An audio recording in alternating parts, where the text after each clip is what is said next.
তো বিকেএসপি সম্পর্কে আমার এতটুকু আইডিয়া ছিল, জাকির হাসান ভাই উনি আমাদের এলাকার, উনি বিকেএসপিতে গিয়েছিল। তো আমার এটাই ইচ্ছা ছিল যে না, আমিও বিকেএসপিতে যাবো, এতটুকুই। তো ওটার জন্য একবার গিয়ে ট্রায়াল দিছি, পরে তো বিকেএসপিতে আসলাম। তো বিকেএসপিতে যখন আমি ঢুকছি তখন আমার স্বপ্নই ছিল যে কিপ ইমপ্রুভিং, আর কোনো কথা নেই এখানে। তো ওই জায়গা থেকে আসলে বন্ধু নির্বাচনটা খুব ইম্পর্টেন্ট ছিল। কারণ তুমি যে মাইন্ডের লোকদের সাথে চলবা, তুমি ওইভাবে রিফ্লেক্ট হবে, এটাই তো স্বাভাবিক।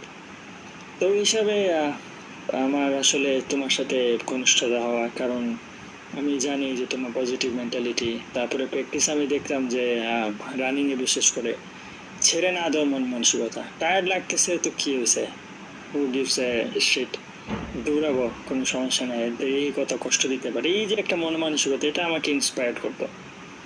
তো এখান থেকে দেখলাম যে না, মেন্টালিটিতে একই। তো হয়তো এই কারণে আমাদের ফ্রেন্ডশিপটা আসলে।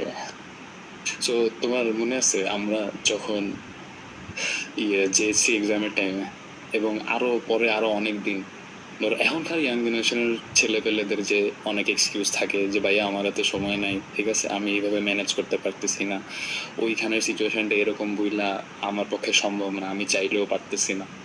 তো আমরা জিএসসি এক্সাম চলে ওরকম টাইমেও তোমারও আমার কাছে মনে হয়েছিল যে তোমার পেস অনেক বেশি, বাট তোমার লাইন লেন্থ ঠিক করা ইম্পর্টেন্ট। তো ভোরবেলা আমরা